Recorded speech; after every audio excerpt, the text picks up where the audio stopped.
الحمدللہ رب العالمین والعاقبۃ للمتقین والصلاة والسلام علی رسولہ محمد وآلہ واصحابہ اجمعین اما بعد فاعوذ باللہ من الشیطان الرجیم بسم اللہ الرحمن الرحیم وقال ربکم ادعونی استجب لکم وقال النبی صلی اللہ تبارک وتعالی علیہ وسلم الدعاء مخ العبادہ او کما قال رسول اللہ صلی اللہ علیہ وسلم صدق اللہ العظیم و صدق رسولہ النبی الکریم۔ محترم ناظرین و سامعین، السلام علیکم ورحمۃ اللہ وبرکاتہ۔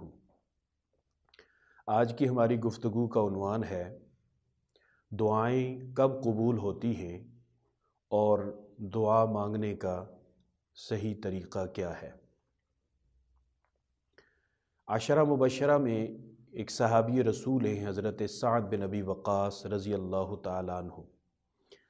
آپ نے جناب رسول اللہ صلی اللہ علیہ وسلم سے سوال کیا کہ اللہ کے محبوب، میں چاہتا ہوں کہ میں مستجاب الدعوات بن جاؤں، کہ میں جو بھی دعا اللہ رب العزت سے مانگوں اللہ رب العزت میری دعا کو قبول فرما لیں۔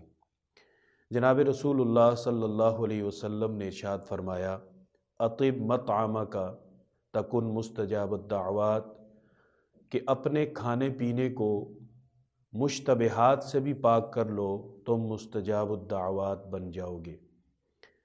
آپ صلی اللہ علیہ وسلم نے دعا کی قبولیت کا ایک معیار قائم کر دیا اور اپنی امت کو قیامت تک ایک پیغام دے دیا کہ جب تم اپنا کھانا پینا مشتبہات سے بھی پاک کر لو گے، حلال کا اہتمام کرو گے، حرام سے اجتناب کرو گے، تو نہ صرف دعائیں قبول ہوں گی بلکہ حلال کھانے والے کو اللہ رب العزت مستجاب الدعوات کا درجہ عطا فرمائیں گے، یعنی جس کی کوئی بھی دعا اللہ رب العزت رد نہیں فرماتے۔ تو اس سے ہمیں یہ معلوم ہوا کہ دعا کی قبولیت کے لیے ضروری ہے کہ انسان کا کھانا پینا حلال ہو۔ اور گزشتہ جو ہمارا عنوان تھا دعا کی شرائط، اس میں نے ایک حدیث پاک سنائی تھی، وہ یہ تھی کہ جناب رسول اللہ صلی اللہ علیہ وسلم نے ارشاد فرمایا کہ ایک آدمی لمبے سفر پہ ہوتا ہے اور اس سفر کی وجہ سے اس کے بال مٹی سے پراگندہ ہوئے ہوتے ہیں، سفر کی صعوبت کی وجہ سے اس کے کپڑے پھٹے ہوئے ہوتے ہیں، یعنی انتہائی پریشان کن حالت میں ہوتا ہے۔ اس حالت میں وہ آسمان کی طرف نگاہ اٹھاتا ہے اور اللہ رب العزت سے کہتا ہے یا رب یا رب کہہ کے دعا مانگتا ہے۔ جناب رسول اللہ صلی اللہ علیہ وسلم نے فرمایا کہ اس کی دعا کیسے قبول ہو سکتی ہے حالانکہ اس کا کھانا بھی حرام کا ہے، اس کا پینا بھی حرام کا ہے۔ تو حرام کا کھانا، حرام کا پینا، حرام کا پہننا، جو آدمی اس سے بچ جائے گا اللہ رب العزت اس کو مستجاب الدعوات کا درجہ عطا فرمائیں گے۔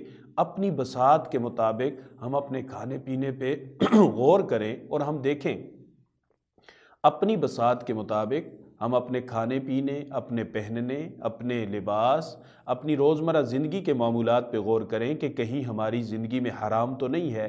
خدا نہ خواستہ اگر حرام ہے تو اس سے اپنی جان چھڑائیں، حلال کی طرف آئیں، اور حرام سے جان چھڑائیں گے اللہ رب العزت ہمیں مستجاب الدعوات کا درجہ عطا فرمائیں گے۔ پھر اسی طریقے سے دعائیں کب قبول ہوتی ہیں، اس عنوان کے تحت ہم دوسری بات حدیث پاک کی روشنی میں، جب اذان ہو رہی ہو تو اذان کے وقت جو مسلمان اہتمام سے اذان سنے، اللہ رب العزت کی عظمت کا اظہار اپنے دل کے اندر کرے، اپنی زبان سے کرے، اذان کا احترام کرے، اور اس وقت جو دعا وہ قبول کرے، دعا کرے گا اللہ رب العزت اس کی دعا کو ضرور قبول فرمائیں گے۔ حضرت انس رضی اللہ تعالیٰ عنہ سے روایت ہے، فرماتے ہیں کہ جناب رسول اللہ صلی اللہ علیہ وسلم نے ارشاد فرمایا کہ جب مؤذن اذان کہتا ہے اس وقت اللہ رب العزت آسمانوں کے دروازوں کو کھول دیتے ہیں۔ جب آسمانوں کے دروازے کھول دیتے ہیں تو آسمانوں کے دروازے کھلے ہیں، کوئی بھی پکار رکتی نہیں ہے۔ جناب رسول اللہ صلی اللہ علیہ وسلم نے فرمایا کہ آسمانوں کے دروازے اللہ رب العزت کھول دیتے ہیں اور اس وقت دعائیں قبول ہوتی ہیں۔ تیسرا موقع آپ صلی اللہ علیہ وسلم نے فرمایا کہ جب اذان ہو جائے اور اقامت ہونی ہو، اس کے درمیان کا جو وقت ہے، اذان اور اقامت کے درمیان کا وقت، اس وقت کے اندر بھی دعا قبول ہوتی ہے۔ آپ صلی اللہ علیہ وسلم نے ارشاد فرمایا کہ اذان اور اقامت کے درمیان میں مانگی جانے والی دعا نامنظور نامقبول نہیں ہوتی۔ یہ آج کل ہمارے پاس 10 سے 15 منٹ کا یہ وقت ہوتا ہے، جب مؤذن اذان کہتا ہے تو 15 منٹ کا وقفہ دیا جاتا ہے تقریباً، اور اس کے بعد اقامت ہوتی ہے اور نماز کھڑی ہو جاتی ہے۔ ان 15 منٹوں کے اندر ہم اللہ رب العزت سے دنیا بھی لے سکتے ہیں، آخرت بھی لے سکتے ہیں، لیکن افسوس اس بات کا ہے کہ ہمارے پاس وقت ہی نہیں ہے۔ بہت سارے لوگ اس وقت کو ضائع کر دیتے ہیں، بہت سارے لوگوں کے نزدیک اس وقت کی کوئی اہمیت ہی نہیں ہے، بہت سارے تو مسجد میں ہی نہیں آتے، انہیں یہ بھی پتہ نہیں ہوتا کہ اذان کب ہوتی ہے، اقامت کب ہوتی ہے۔ اور بہت سارے جو ماشاءاللہ نماز پڑھنے والے ہیں وہ بھی بالکل آخری وقت میں آتے ہیں جب مؤذن اقامت شروع کر دیتا ہے۔ تو یہ جو وقت تھا اذان اور اقامت کے درمیان کا، اتنا قیمتی وقت یہ ہم نے ضائع کر دیا۔ جناب رسول اللہ صلی اللہ علیہ وسلم نے فرمایا کہ اذان اور اقامت کے درمیان جو دعا مانگی جاتی ہے وہ نامنظور نہیں ہوتی۔ اذان اور اقامت کے درمیان جو دعا مانگی جاتی ہے وہ نامنظور نہیں ہوتی۔ صحابہ کرام رضوان اللہ علیہم اجمعین نے آپ صلی اللہ علیہ وسلم سے سوال کیا کہ اللہ کے محبوب، اگر یہ اتنی دعا کی قبولیت کا وقت ہے تو ہم اس وقت میں اللہ رب العزت سے کیا مانگیں؟ جناب رسول اللہ صلی اللہ علیہ وسلم نے فرمایا، اس وقت تم اللہ رب العزت سے دنیا کی بھی عافیت اور آخرت کی بھی عافیت مانگو۔ دنیا کی عافیت مانگنا، دنیا کی بہتری مانگنا، اچھی دنیا اللہ رب العزت سے مانگنا، یہ کوئی بری بات نہیں ہے۔ خدا نہ خواستہ اگر ایک انسان دنیا کی پریشانیوں میں الجھ جائے وہ تو عبادت بھی نہیں کر سکتا۔ دنیا میں اگر کسی آزمائش میں وہ پڑ جائے تو وہ تو ایسے لوگ تو اپنا دین بھی بیچ دیتے ہیں، اپنا ایمان بھی بیچ دیتے ہیں۔ اس لیے اللہ رب العزت سے آخرت کی بہتری، آخرت کی کامیابی، آخرت کی خیر کے ساتھ ساتھ دنیا کی بہتری، دنیا کی خیر اور اچھی دنیا مانگنا یہ بالکل کوئی بری بات نہیں ہے۔ آپ صلی اللہ علیہ وسلم نے خود صحابہ سے فرمایا کہ اللہ رب العزت سے اس وقت میں دنیا اور آخرت کی عافیت مانگو۔ عافیت کا مطلب کیا ہے؟ بیماریوں سے حفاظت۔ عافیت کا مطلب کیا ہے؟ آزمائشوں سے حفاظت۔ عافیت کا مطلب کیا ہے؟ آفات اور بلیات سے حفاظت۔ عافیت کا مطلب کیا ہے؟ شریر اور شریر کے شر سے حفاظت۔ عافیت کا مطلب کیا ہے؟ حاسد اور حاسد کے حسد سے حفاظت، ظالم اور ظالم کے ظلم سے حفاظت، پریشانی اور پریشان کرنے والے سے حفاظت۔ ہر وہ چیز جسے انسان ناپسند کرتا ہے اس سے حفاظت مانگنا دراصل اللہ رب العزت سے عافیت مانگنا ہے۔ اسی طرح سحری کا جو وقت ہے، اس وقت میں بھی اللہ رب العزت دعا قبول فرماتے ہیں، اور قرآن مجید کے اندر اس وقت میں اللہ رب العزت سے مانگنے والوں کی شان یوں بیان کی گئی ہے، کانوا قلیلا من اللیل ما یہجعون وبالاسحار ہم یستغفرون، کہ سحری کے وقت وہ اللہ کے سامنے رو رہے ہوتے ہیں، گڑ گڑا رہے ہوتے ہیں اور اللہ سے استغفار کر رہے ہوتے ہیں۔ استغفار بھی دراصل دعا ہی ہے جس میں بندہ اللہ رب العزت کے سامنے اپنے گناہوں کا اعتراف کر کے اللہ سے اپنے گناہوں کی معافی طلب کرتا ہے، اللہ سے درگزر کا سوال کرتا ہے، اللہ سے عافیت کا سوال کرتا ہے۔ تو اللہ نے سحری کے وقت استغفار کرنے والوں کا خاص طور پہ تذکرہ کیا، اور اس کے ساتھ ساتھ پورا دن جو انسان اللہ سے دعا مانگتا ہے تو یہ بندے کی طرف سے مانگا جانے والے الفاظ ہوتے ہیں، بندہ اللہ سے کچھ نہ کچھ مانگ رہا ہوتا ہے۔ لیکن جو سحری کا وقت ہے، حدیث پاک کے اندر آتا ہے اللہ رب العزت آسمان دنیا کے اوپر جلوہ افروز ہوتے ہیں، اور اس وقت اللہ خود فرماتے ہیں، کوئی ہے مجھ سے مانگنے والا، کوئی ہے معافی طلب کرنے والا، کوئی ہے مجھ سے مغفرت مانگنے والا، کوئی ہے دنیا اور آخرت کی خیریں اور بلائیاں مانگنے والا۔ اب آپ اندازہ کریں کہ جب اللہ خود کہہ رہے ہوں کہ کوئی ہے مجھ سے مانگنے والا، تو ایک بندہ کھڑا ہو جائے اور کہے اللہ جی میں ہوں مانگنے والا، مجھے خیر چاہیے، مجھے شر سے حفاظت چاہیے، مجھے دنیا اچھی چاہیے، مجھے اچھی آخرت چاہیے، مجھے نیک صالح اولاد چاہیے، مجھے شریروں کے شر سے حفاظت چاہیے، مجھے ایمان چاہیے، مجھے عزت کی ضرورت ہے، مجھے عظمت کی ضرورت ہے، مجھے حفاظت کی ضرورت ہے۔ تو جو شہنشاہوں کی شہنشاہ خود آواز لگا رہے ہوں کوئی ہے مجھ سے مانگنے والا، تو جب مانگنے والا اٹھے تو کیسے ہو سکتا ہے اللہ رب العزت اسے عطا نہ فرمائیں؟ تو سحری کا ایک قیمتی وقت یعنی تہجد کا وقت ہے، اسے ہم ضائع کر دیتے ہیں۔ یہ ہے دعا کی قبولیت کا وقت۔ دعا کب قبول ہوتی ہے؟ یقیناً سحری کے وقت دعا قبول ہوتی ہے۔ اسی طرح دن کا ایک ایسا وقت ہے جب سورج زائل ہو جاتا ہے، جسے زوال کا وقت کہا جاتا ہے، سورج ڈھل جاتا ہے۔ سورج ڈھلنے کے بعد ظہر کی نماز کھڑے ہونے تک اس کے درمیان کا جو وقت ہے یہ بھی دعا کی قبولیت کا وقت ہے۔ حضرت سائب بن یزید رضی اللہ تعالیٰ عنہ فرماتے ہیں جناب رسول اللہ صلی اللہ علیہ وسلم زوال کے بعد اور ظہر سے پہلے 4 رکعتیں پڑھا کرتے تھے، اور فرمایا کرتے تھے کہ یہ ایسا وقت ہے جب اللہ رب العزت آسمان کے دروازے کھول دیتے ہیں، تو میرا دل یہ چاہتا ہے کہ جب آسمان کے دروازے کھلے ہوں اس وقت میرا نیک عمل اللہ رب العزت تک پہنچ جائے۔ تو جب آسمان کے دروازے کھلے ہونے کا وقت یہ نہیں ہے کہ کوئی حصی طور پہ دروازے جو کھل جاتے ہیں، بلکہ اس کا مطلب یہ ہے کہ اللہ رب العزت اس وقت فرشتوں سے یہ کہہ دیتے ہیں کہ میری طرف آنے والی کسی عبادت میں رکاوٹ نہیں بننا، میری طرف آنے والی کسی دعا میں رکاوٹ نہیں بننا، میری طرف آنے والی کسی التجا میں رکاوٹ نہیں بننا۔ تو یہ وہ وقت ہے جو ہمارے پاس ظہر کی نماز سے پہلے ہوتا ہے، یعنی جب ہم لوگ ظہر کی نماز پڑھنے کے لیے مسجد جاتے ہیں تو یقیناً یہ ظہر کے فرضوں سے پہلے اور زوال کے بعد کا یہ قیمتی وقت ہوتا ہے۔ اس وقت ہاتھ اٹھا کے اپنے اللہ سے جو بھی مانگیں گے انشاءاللہ اللہ رب العزت ضرور عطا فرمائیں گے۔ اسی طرح جمعہ کا دن اللہ رب العزت کے ہاں بڑا ہی شاندار دن ہے۔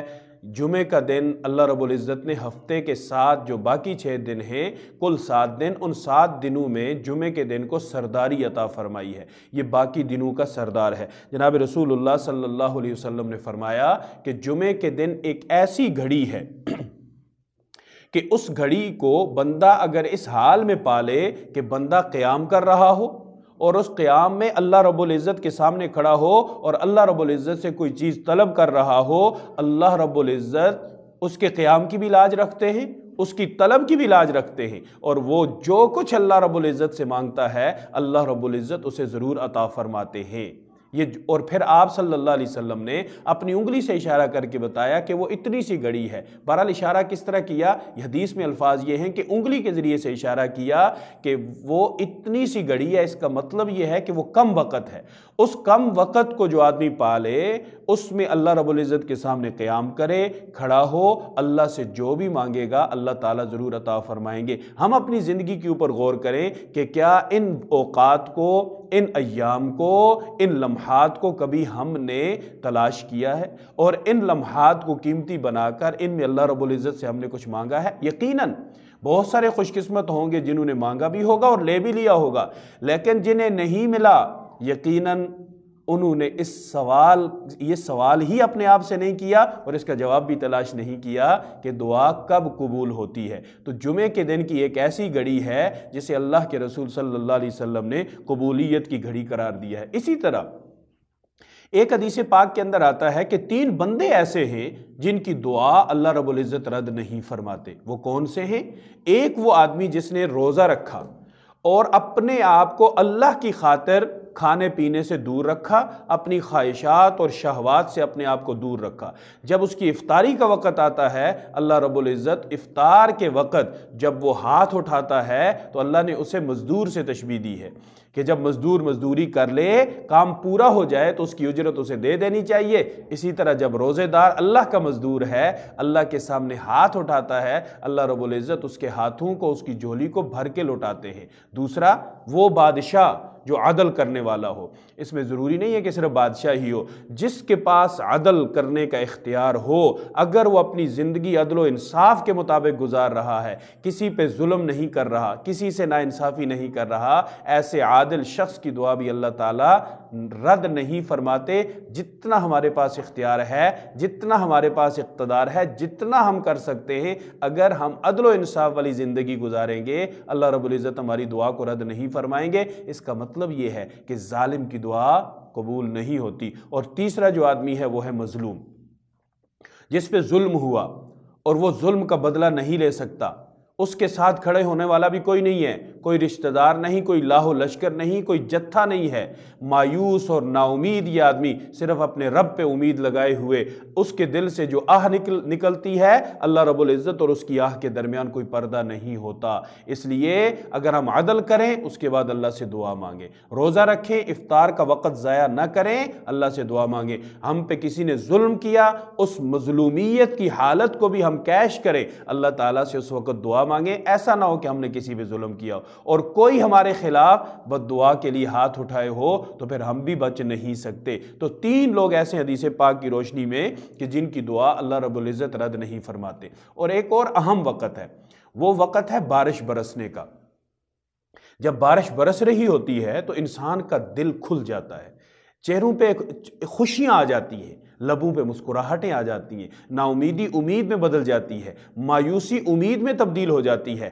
بارش اللہ کی رحمت ہے، اور جب یہ رحمت روئے زمین پہ برس رہی ہو، اس رحمت کے برسنے کے وقت جو بندہ اللہ رب العزت کی طرف متوجہ ہوگا، اللہ تعالیٰ کو اس کی یہ رحمت سامنے رکھ کر دعا مانگے گا، مولا یہ تیری رحمت ہے، جیسے یہ برس رہی ہے ویسے اپنا کرم میرے دل پہ بھی برسا دے، میری زندگی پہ برسا دے، میری موت پہ برسا دے، میری آخرت پہ برسا دے۔ تو حدیث پاک کی روشنی میں حضرت سہل بن سعد رضی اللہ تعالیٰ عنہ کی روایت ہے، آپ نے فرمایا کہ جناب رسول اللہ صلی اللہ علیہ وسلم نے ارشاد فرمایا کہ 2 وقت ایسے ہیں کہ اگر ان میں دعا کی جائے تو دعا رد نہیں ہوتی، ان میں سے ایک وقت ہے اذان کا اور دوسرا وقت ہے بارش کا۔ جب اذان ہو رہی ہو تب بھی اللہ سے مانگے ہوئی التجا رد نہیں ہوتی، اور جب بارش برس رہی ہو اس وقت بھی جو بندہ اللہ رب العزت سے مانگے گا اللہ تعالیٰ اس کی مانگ کو ضرور پورا کریں گے۔ اس کے علاوہ بھی بہت سارے اوقات ہیں جن کا تعلق حج اور عمرے کے ساتھ ہے۔ بیت اللہ میں بہت سارے ایسے مقامات ہیں، مسجد نبوی میں مقامات ہیں، وہاں پہ حج کے دوران کے اعمال ہیں، تو قدم قدم پہ اللہ نے دعا کی قبولیت کا وعدہ کیا ہے۔ انشاءاللہ وہ کسی اور موضوع کے تحت، حج وغیرہ کے عنوان کے تحت اس پہ بات کریں گے۔ اس کے ساتھ ساتھ ایک موقع ہے دعا کی قبولیت کا کہ جب انسان اللہ کی رضا کے لیے کوئی عمل کرتا ہے، اللہ کی رضا کے لیے کیا ہوا عمل، اس کے بعد اگر بندہ دعا کرتا ہے اللہ تعالیٰ دعا ضرور قبول فرماتے ہیں۔ جیسے فرض نماز کے فوراً بعد اگر کوئی دعا کی جائے اللہ تعالیٰ دعا کو قبول فرماتے ہیں۔ اللہ کی رضا کے لیے، اللہ کے خوف کی وجہ سے انسان کسی گناہ سے پیچھے ہو جائے، صرف اس وجہ سے کہ میرا اللہ مجھے دیکھ رہا ہے، تو یہ وقت ہے دعا کی قبولیت کا۔ جب آپ دنیا کے سارے سہارے آپ سے چھن جائیں، بس آپ بے بس ہو جائیں اور کسی ظالم کے ہاتھ میں جکڑے ہوئے ہوں، ایسے وقت میں جب انسان اللہ رب العزت سے دعا مانگتا ہے اللہ پاک ضرور قبول فرماتے ہیں۔ اور یہ بات بھی یاد رکھیں کہ ہم چونکہ انسان ہیں، اور انسان کے بارے میں اللہ نے خود فرمایا خلق الانسان من عجل، انسان کو جلد باز پیدا کیا گیا ہے، یہ جلد باز ہے، عجلت پسند ہے۔ ہم یہ چاہتے ہیں ادھر مانگیں ادھر قبول ہو جائے، جبکہ حدیث پاک کی روشنی میں اس آدمی کی دعا قبول ہوتی ہے جو دعا کی قبولیت میں جلدی نہیں کرتا۔ انسان جب بھی اللہ سے اخلاص کے ساتھ مانگتا ہے اللہ پاک اس کی دعا کو قبول ضرور فرماتے ہیں، لیکن قبولیت اللہ کے اپنے انداز سے ہوتی ہے جو ہم چاہتے ہیں۔ چونکہ ہم ضعیف ہیں، ہم کامل العقل نہیں ہیں، ہم ناقص العقل ہیں، اللہ کے مقابلے میں ہم کچھ بھی نہیں ہیں۔ اللہ ہماری بہتری چاہتے ہیں، شاید ہم اپنے لیے برا مانگ رہے ہوں، تو اللہ رب العزت دعا کو ضرور قبول فرماتے ہیں، لیکن جو ہمارے لیے بہتر ہوتا ہے وہ عطا فرماتے ہیں۔ 3 صورتیں ہیں قبولیت کی۔ اگر ہمارے لیے بہتر وہ ہو جو ہم مانگ رہے ہیں، اللہ پاک وہ عطا فرما دیتے ہیں، جلدی یا دیر سے۔ دوسری صورت، اگر جو ہم مانگ رہے ہیں نہ ہمارے لیے جلدی بہتر ہے نہ دیر سے بہتر ہے، تو اللہ رب العزت اس دعا کے عوض میں آنے والی کوئی مصیبت ٹال دیتے ہیں جس کا ہمیں پتہ ہی نہیں ہوتا۔ مثلاً ہم جا رہے ہیں، رستے میں کوئی حادثہ ہماری قسمت میں لکھا ہوا تھا، اللہ پاک ہمیں اس حادثے سے بچا دیتے ہیں۔ اولاد کی طرف سے کوئی غم ہمارے مقدر میں لکھا ہوا تھا، ہماری دعا کی وجہ سے وہ ٹل جاتا ہے۔ کسی ظالم کا ظلم، کوئی آفت، کوئی وبا، کوئی بیماری وہ ہمارے کھاتے میں لکھی ہوئی تھی، ہم دعا تو کچھ اور مانگتے رہے، اللہ رب العزت نے اسے ٹال دیا کیونکہ یہ ہمارے لیے بہتر تھا۔ اور تیسری صورت کیا ہے؟ اللہ رب العزت اس دعا کو آخرت کے ہمارے ذخیرے میں شامل فرما دیتے ہیں۔ جب ہم اللہ کے سامنے جائیں گے تو اللہ پاک جب اس کا عوض ہمیں دیں گے، ہم اللہ سے کہیں گے اللہ یہ کام تو میں نے کیا ہی نہیں جس کا عوض آپ عطا فرما رہے ہیں، اللہ تعالیٰ فرمائیں گے میرے بندے تو نے وہ دعا مانگی تھی، میں نے دنیا میں تیری مصلحت کی وجہ سے اسے قبول نہیں کیا، اس کا عوض میں نے یہ تیرے لیے تیار کر رکھا ہے۔ جب بندہ اپنی اس دعا کا بدلہ دیکھے گا تو کہے گا کاش کہ میری دعا قبول ہی، دنیا میں کوئی بھی قبول نہ ہوئی ہوتی، آج مجھے اس کا بدلہ یہاں آخرت میں مل جاتا۔ تو اللہ رب العزت سے جب انسان صدق دل سے دعا مانگتا ہے دعا ضرور قبول ہوتی ہے۔ ایک اور چیز ذہن میں رکھیں، اگر زندگی میں کوئی ایسا عمل ہم نے کیا ہے کہ جو عمل صرف اللہ کی رضا کے لیے ہے، اپنے اس عمل کو سنبھال کے رکھیں، اپنے اس عمل کو یاد رکھیں، جب بھی کسی مصیبت میں گرفتار ہوں اپنا وہ عمل اپنے رب کے سامنے پیش کر دیں۔ اس عمل کے پیش کرنے کو آج کل بہت سارے لوگوں نے غلط رنگ دیا ہوا ہے۔ مثلا کہیں پہ دعا کے لیے آپ جائیں، کسی کے یہاں فوتگی ہوئی ہو، جی آج ہمارے یہاں دعا ہے، جب دعا ہونے لگتی ہے تو سامنے کھانے کا ڈھیر لگا دیتے ہیں، 72-75 قسم کے کھانے اور مشروبات رکھ دیتے ہیں، جی اب دعا کریں۔ یہ نہیں ہے، اصل یہ تھا کہ اپنا کوئی عمل اللہ کے سامنے پیش کرے اور اس عمل کو پیش کر کے یہ کہیں اللہ یہ میں نے تیری خاطر کیا ہے، اگر میرا یہ عمل تجھے پسند ہے میری دعا کو قبول کر دے۔ تو ہم لوگوں نے ایک الٹا نظام چلا دیا، کھانے کا سامنے لا کے ڈھیر لگا دیتے ہیں اور ہمارا خیال یہ ہوتا ہے کہ مولوی صاحب دعا کریں گے، ان کھانوں کو دیکھ کر جتنے زیادہ کھانے ہوں گے اتنی زیادہ وہ خشوع خضوع اور اخلاص سے دعا کریں گے۔ خدا را اپنے ذہن سے چیزوں کو طے نہ کریں، جو چیزیں شریعت میں اللہ نے اللہ کے رسول نے طے کی ہوئی ہیں بس اسی حد تک رہیں، اس حد سے آگے بڑھنے میں ہمارے لیے نقصان ہی نقصان ہے، خسارہ ہی خسارہ ہے۔ کہتے ہیں ایک صاحب کہیں جا رہے تھے سفر پہ، منزل تھوڑی سی دور تھی، رستے میں ایک جانور والا اور اس کا جانور کرائے پہ لیا، اس کے جانور گدھے یا گھوڑے کے اوپر سوار ہو گئے۔ اب وہ جو اس کا مالک تھا جانور کا وہ آگے آگے جا رہا ہے اور یہ صاحب پیچھے پیچھے سوار جا رہے ہیں، تو اس نے ایک رستے کا انتخاب کیا جو یہ نہیں جانتے تھے۔ انہوں نے اس سے کہا بھائی کدھر جا رہے ہو؟ میں نے تو ادھر جانا ہے۔ اس نے کہا جناب یہ رستہ تھوڑا مختصر ہے، اس سے ہم جلدی پہنچ جائیں گے۔ جی ٹھیک ہے۔ چلتے چلتے وہ ایک جنگل میں لے گیا، جنگل بیابان تھا، ڈراؤنا قسم کا جنگل تھا، تو چلتے رہے۔ اس نے کہا جی یہ مختصر رستہ ہے ابھی ہم پار ہو جائیں گے۔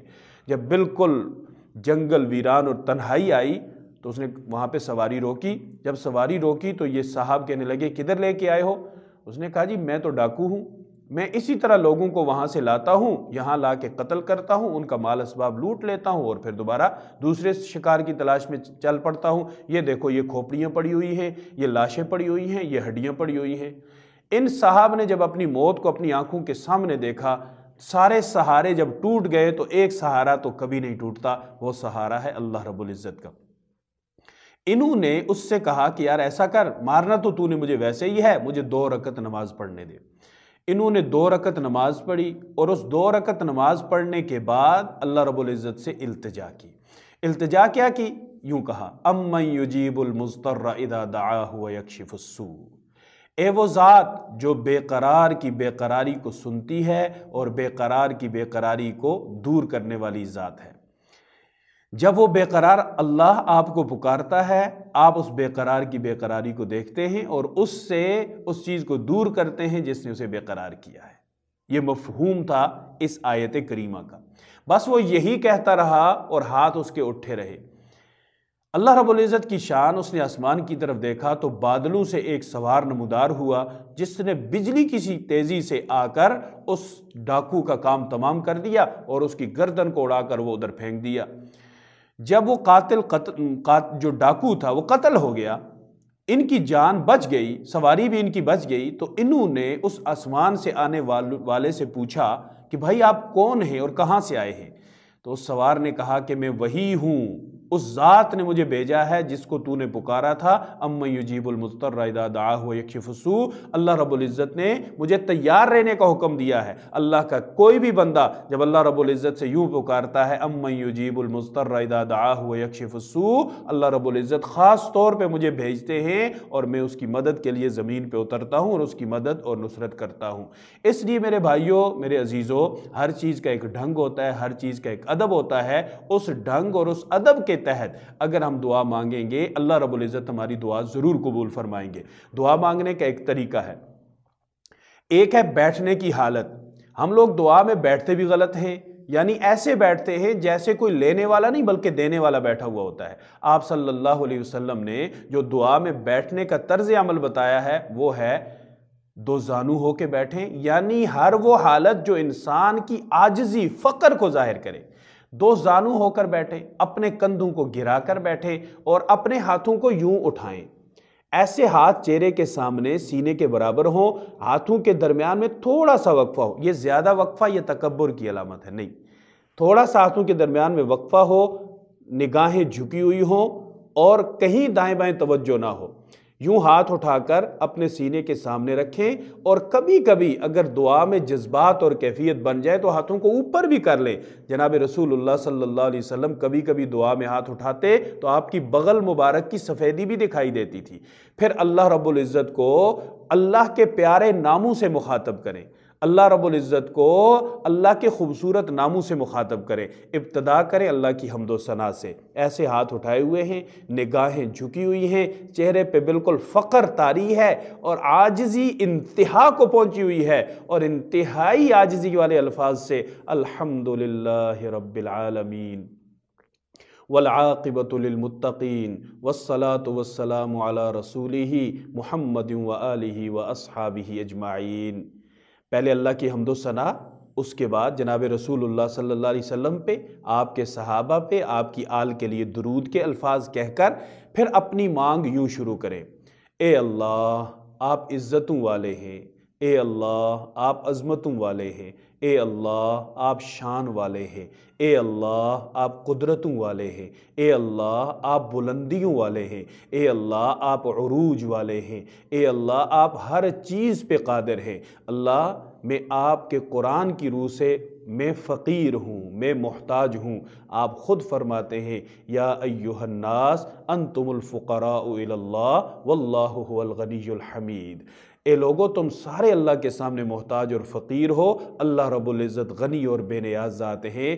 ایک غنی اور بے نیاز ذات ایک فقیر اور محتاج آپ کے سامنے آیا ہے، اپنے گناہوں کا اعتراف کرتے ہوئے، اپنے گناہوں کو مانتے ہوئے آپ کے سامنے توبہ کی درخواست کرتا ہے۔ اللہ کریم آپ اس گناہگار کی توبہ کو قبول فرما لیں۔ اللہ کریم اس فقیر، اس محتاج بندے کے جو بھی گناہ دعا کی قبولیت میں رکاوٹ ہیں، اللہ کریم سب سے پہلے ان کو سامنے سے ہٹا دیں، ان کو معاف کر دیں، تاکہ میں دعا مانگنے کے قابل ہو جاؤں۔ یہ اپنی عاجزی، اپنی ذلت کو اپنے رب کے سامنے پیش کریں، اور پھر اس کے بعد اپنے لیے اے اللہ میرے گناہوں کو معاف فرما دے، میری اولاد کے، میرے والدین کے، میرے عزیز و اقارب، میرے دوست احباب، میرے سارے رشتہ داروں، میرے سارے جاننے والوں، سارے مسلمانوں کی، پوری دنیا کے جتنے بھی مسلمان ہیں سب کے گناہوں کو معاف فرما دے۔ سب کے لیے گناہوں کی معافی مانگے۔ اس کے بعد اپنی صحت، اپنے والدین، اپنے بچوں کی صحت مانگیں، اپنے لیے اچھی دنیا، اپنے بچوں، اپنے والدین کے لیے اچھی دنیا، اپنے لیے عافیت، اپنے بچوں اور اپنے والدین کے لیے عافیت۔ اس کے بعد جس نے کبھی بھی دعا کے لیے کہا ہے یوں کہہ دیں: یا اللہ جو مجھے دعا کا کہتا ہے یا امید رکھتا ہے کہ میں اس کے لیے دعا کروں گا، اللہ آپ جانتے ہیں میری دعا کو اس کے حق میں قبول فرما لیں۔ پھر یہ آفت، یہ جو وبا ہے اس کے دن ہیں، تو اس وبا کے دنوں میں ہر انسان کے لیے اپنے اللہ سے وبا سے عافیت مانگیں۔ اللہ وبائیں بھیجنے والے بھی آپ ہیں، شفائیں بھیجنے والے بھی آپ ہیں، اور دعائیں بھیجنے والے بھی آپ ہیں۔ اللہ ہمیں اس وبا سے محفوظ فرما، جو اس کا شکار ہو چکے ہیں اللہ کریم انہیں شفا نصیب فرما دیں۔ اس کے بعد اپنے ملک کے لیے، اس کے بعد جس ادارے کے اندر آپ ہیں اس ادارے کے لیے، جو آپ کا رزق کا سبب ہے اس کے لیے، جس نے آپ پہ کبھی احسان کیا ہے اس کے لیے، جس نے آپ کے ساتھ کبھی نیکی کی ہے اس کے لیے دعا مانگیں۔ اس کے بعد پوری انسانیت کے لیے، اسلام کے غلبے کے لیے، کافروں کی ہدایت کے لیے اور شریر کافروں کی تباہی کے لیے بھی اللہ رب العزت سے دعا مانگیں، اور پھر اللہ تعالیٰ سے یہ مانگیں کہ یا اللہ جناب رسول اللہ صلی اللہ علیہ وسلم اور اصحاب رسول نے جو خیریں اچھائیاں آپ سے مانگی ہیں، مولا کریم وہ خیریں اچھائیاں مجھے عطا فرما دیں۔ اللہ صحابہ کرام اور جناب رسول اللہ صلی اللہ علیہ وسلم نے جن شرور اور فتنوں سے اللہ پناہ مانگی ہے، پناہ نصیب فرما دیں۔ اس کے بعد اپنے خاتمہ ایمان کی دعا مانگیں، قبر کی سختیوں سے حفاظت کی دعا مانگیں، حشر کی سختیوں سے حفاظت کی دعا مانگیں، جناب رسول اللہ صلی اللہ علیہ وسلم کی شفاعت کے حصول کی دعا مانگیں، حوض کوثر سے جام کوثر کی دعا مانگیں، پل صراط سے عافیت سے پار جانے کی، جہنم سے حفاظت کی دعا مانگیں، اور جنت میں جنت الفردوس کی اللہ سے دعا مانگیں۔ آپ صلی اللہ علیہ وسلم کا ساتھ مانگیں، اصحاب رسول کا ساتھ مانگیں۔ تو جو دعا جس انداز سے اپنے الفاظ میں، یعنی جن الفاظ میں زیادہ عاجزی کا اظہار کیا جا سکتا ہے، ان الفاظ کے ساتھ دعا مانگ کر آخر میں وصلی اللہ تعالی علی خیر خلقہ محمد وآلہ واصحابہ اجمعین یہ کہیں۔